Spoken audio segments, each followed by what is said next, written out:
be it. You know, really proud to be it. Because I really begin to question myself when I go into these arenas and I'm fitting in. I have to figure out, why am I so comfortable? You know, I really do. You know, there's a lot of work that we have to do. So if I get real comfortable there, something that's not going on with me. You know, and they try to then, you know, make us appear as though something is wrong with us when we express this true feeling we have of anger. Because every time we get into these conversations, you know, the people of color are always the angry ones. And I'm like questioning, how come everybody's not angry? Right. You know? I mean, how come everybody's not angry? When you've been lied to as white people, you've been fed all these lies, and you're not angry about that? I mean, you should be raving maniacs. Talk about us being angry. You should be excessively angry. Somebody told you that you were better than everybody else. I mean, what kind of bullshit is that? So if you're going to talk about being an ally here, and if we're going to push this thing forward, we need to talk about this. Because this is the life that we're talking about. It's not the work that you're talking about. It's the life that we're talking about. And that's what needs to be addressed. And until we get some white women in here who are able to address that, it's a tea party. It's a fucking tea party again. So it's serious stuff. I have to say that, Penny, that I don't really think of you as part of they. And it's kind of belittling to my intelligence and to those of us in the room who are not thinking like that.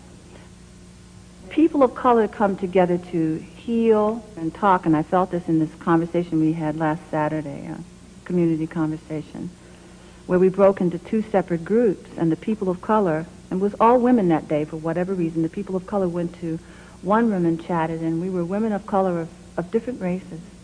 And the white women went off and had their conversation, and in that group, it was just beautiful to be with the women and chatting.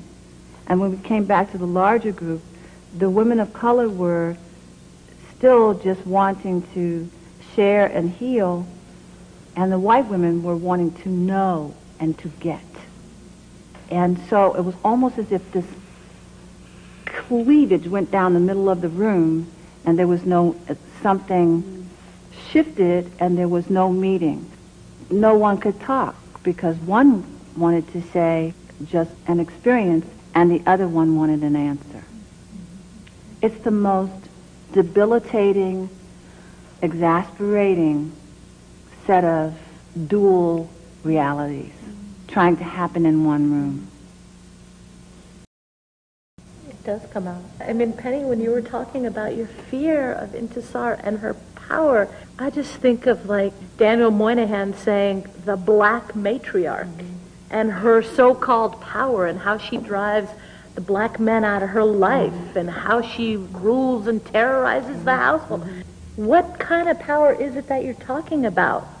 A single mother who's struggling to raise children in a society that's racist doesn't seem like a very powerful position to me. And I think back to a time when I was in the occupied territories of Palestine, of course occupied by Israel, and this Israeli woman from some kind of peace organization came over to our group, and we were American women, some Jewish, you know, just basically Americans interested in peace in the Middle East from a woman's perspective.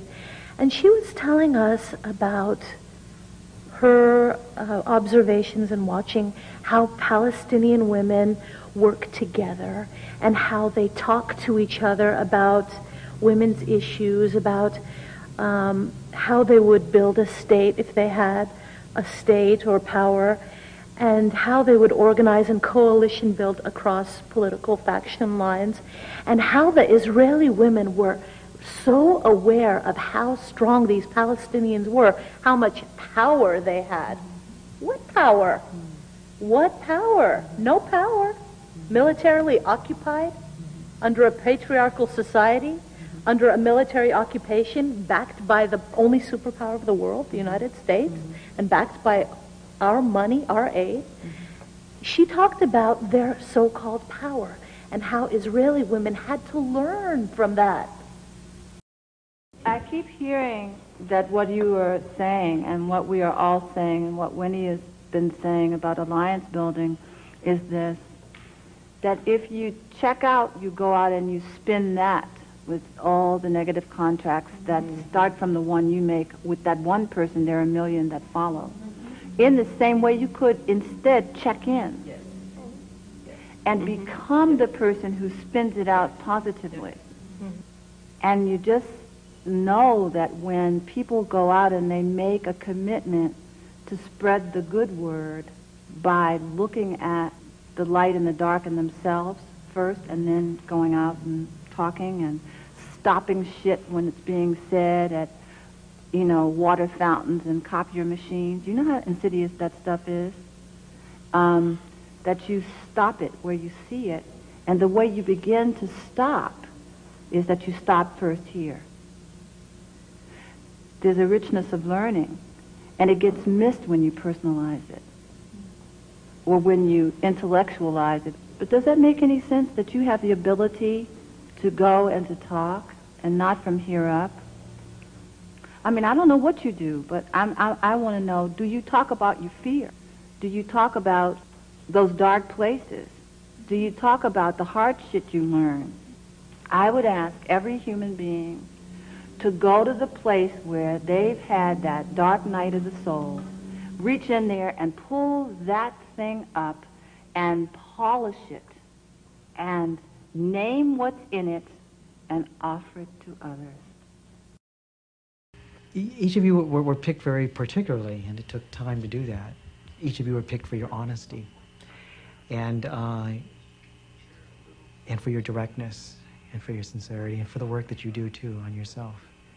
And that's why I really wanted to have you on film. And your ethnicity? I am American. Generations back, we came from England and Denmark.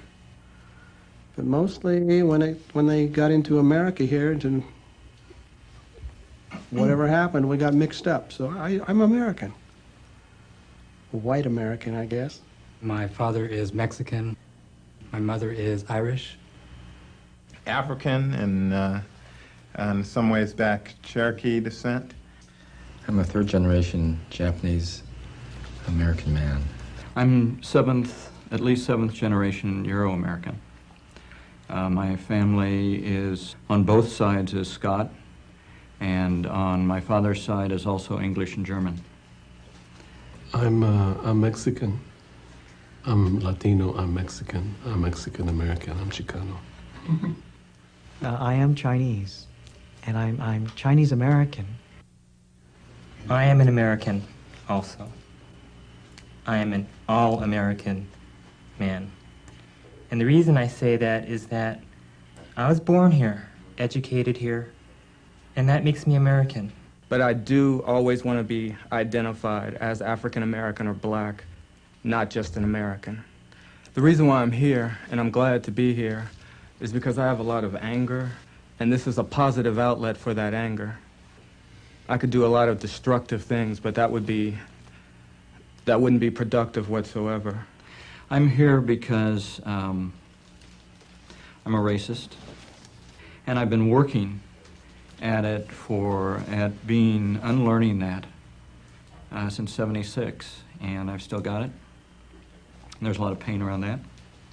And I'm nervous about being here because I don't know what's going to happen. I think one of the ways I've survived racism is to be in complete control, and I'm not in complete control here. So I'm a little worried about that. And I'm just, tripping on the, walking in here and seeing who was here. I didn't expect white men to be here. I'm a local boy, grown, raised right here in this small community. And when the subject of racism was mentioned to me, I found it extremely exciting because I grew up in this area with friends of all races. And we would read in the news, see on the television of racial struggles in other areas and could not comprehend how that could be, and why they had to cause struggle and strife for each other. Why couldn't they be just like at home, happy and productive together? And I don't think that anybody should be any less than another. I grew up in this